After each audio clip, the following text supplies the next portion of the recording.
সুন্দরবন বালিকা নিকেতন school third সামিটে evolution 2024-এর class 8-এর পরিবেশ এবং বিজ্ঞান 70 নম্বরের যে প্রশ্নপত্র ছিল তার আজকের সঠিক উত্তর সহ এই ভিডিওর মাধ্যমে আলোচনা করব।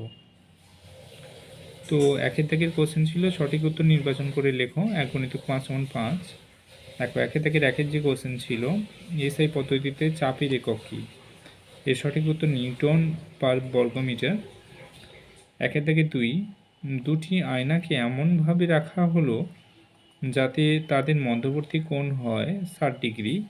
আয়না দুটোর মাঝখানে একটা বস্তু রাখলে মোট প্রতিবিম্বের সংখ্যা কতগুলো আসবে? আমরা জানি 360/θ-1।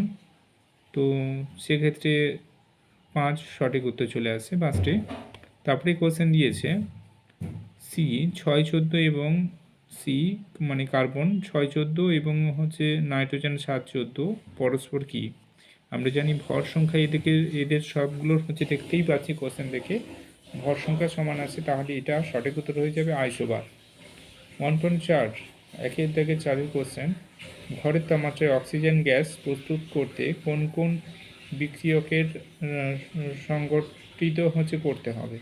এর সঠিক উত্তর হচ্ছে পটাশিয়াম ক্লোরেট এবং MnO2 ম্যাঙ্গানিজ ডাইঅক্সাইড। 1.5-এর কোশ্চেন প্রদত্ত কোনটি গ্রিনহাউস গ্যাস নয় বলেছে। কোশ্চেনের পুরোটা পড়তে হবে, নাহলে আমরা ভুলভাল উত্তর দিয়ে চলে আসবো। তো সঠিক উত্তর হয়ে যাবে O2 অক্সিজেন। তারপরে 2-এর দাগের যে কোশ্চেন নিচের প্রশ্নগুলোর উত্তর দাও 1×5=5। বলের এসআই একক কী? 2.1-এর কোশ্চেন বলের এসআই একক আমরা জানি নিউটন, এন অক্ষর দ্বারা প্রকাশ করা হয়, পাশে লিখে দিয়েছি। 2.2-এর কোশ্চেন আলোর কোন ধর্মের জন্য মরুভূমিতে মরীচিকার সৃষ্টি হয়? অভ্যন্তরীণ পূর্ণ প্রতিফলনের জন্য। তারপরে 2-এর দাগে 3 নিউট্রন কণা যেটা হয় কোন বিজ্ঞানী আবিষ্কার করেন? বিজ্ঞানী স্যাডউইক। 2-এর দাগে 4-এর কোশ্চেন হাইড্রোজেন গ্যাসের তুলনায় বায়ু কত গুণ ভারী? 1.5 গুণ। 1.5 গুণ দিতে পারো, কোনো সমস্যা নেই। এরপরে দেখো 2.5-এর কোশ্চেন হচ্ছে শুষ্ক বরফ কি? না কঠিন কার্বন ডাইঅক্সাইডকে শুষ্ক বরফ বলা হয়ে থাকে। 3-এর দাগের যে কোশ্চেন নিচের প্রশ্নগুলোর উত্তর দাও, যে কোনো 5টা কোশ্চেনের উত্তর লিখতে বলেছে। 2×5=10। প্লব্যতা বলতে কি বোঝো? তোমরা এই সব কোশ্চেনের উত্তরগুলো পড়ানো হয়েছে তোমাদের। 2.3 প্রতিসরণের দ্বিতীয় সূত্র লেখো। 3.3 আইসোটোপ কাকে বলে? উদাহরণ দাও। 3.4-এর কোশ্চেন অন্তর্ধৃতি বলতে কি বোঝো? 3.5-এর কোশ্চেন সমীকরণগুলির শূন্যস্থান পূরণ করো। এরকম দুটো সমীকরণ দিয়েছিল। 3.6-এর কোশ্চেন ইউরিয়ার প্রস্তুতির সমীকরণ সহ লেখো। দেখো এই কোশ্চেনগুলোর যদি উত্তর তোমাদের কাছে কিছু অজানা থাকে তাহলে তোমরা কমেন্ট বক্সে কমেন্ট করে জানাবে। তো আমি সেই সমস্ত কোশ্চেনের উত্তরগুলো নিয়ে আবার ভিডিও আপলোড করে দেবো। আর এই চ্যানেলে নতুন হয়ে থাকলে সবাইকে বলবো যে চ্যানেলটাকে সাবস্ক্রাইব করো এবং আমার সঙ্গে থাকো। এরকম আরও নতুন ভিডিও তাহলে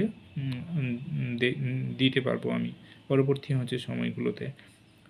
4-এর দাগে যে কোশ্চেন নিচের প্রশ্নগুলোর উত্তর দাও, যে কোনো 5টা। 4.1-এর কোশ্চেন আর্কিমিডিসের নীতিটা লিখতে বলেছে। 3×5=15 নম্বরের কোশ্চেন। 4.2-এর কোশ্চেন হিরে চকচক করে কেন? ওই অভ্যন্তরীণ পূর্ণ প্রতিফলনের যে ঘটনা ওখান থেকেই লিখতে হবে। তারপরে এখানে চাইছে 4টে যৌগের সংকেত, যে কোনো 3টে লিখতে বলেছে, 4টে যৌগ দিয়েছে। তো সোডিয়াম হাইড্রোক্সাইড NaOH(2). এরপরে দিয়েছে ক্ষয়ের দাগে ফেরিক অক্সাইড Fe2O3। গয়ের দাগের ক্যালসিয়াম বাইকার্বনেট CaHCO3। তারপরে ঘয়ের দাগে ammonium sulphate NH4(2SO4).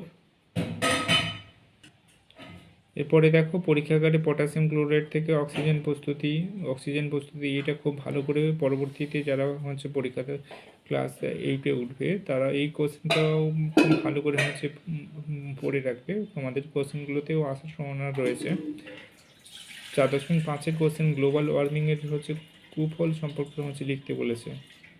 4.6-এর question PVC এর পুরো নাম পলিভিনাইল ক্লোরাইড যেটা। আর ননস্টিক বাসনপত্র তৈরি করতে কোন পলিমার ব্যবহার করা হয় থাকে? এটা জানো সবাই, টেফলন পলিমার ব্যবহার করা হয় থাকে। আরেকটা, তাপন মূল্যের এসআই একক। তাপন মূল্যের এসআই একক জুল পার কেজি। এটাও খুব সহজ কোশ্চেন, এই 4 নম্বরটাতে ছিল।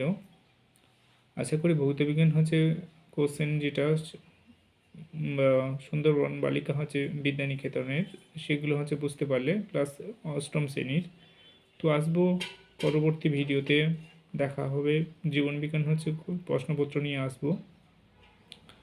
তো এই চ্যানেলে হচ্ছে নতুন হয়ে থাকলে আরেকবার বলবো, সবাই সাবস্ক্রাইব করবে এবং আমার চ্যানেলের সঙ্গে থাকবে, বন্ধুদের মাঝে শেয়ার করবে, যাতে নতুন নতুন ভিডিও আরও তোমরা পরবর্তীতে পেতে পারো এবং তোমাদের পরীক্ষার প্রস্তুতিটা আরও ভালো হবে।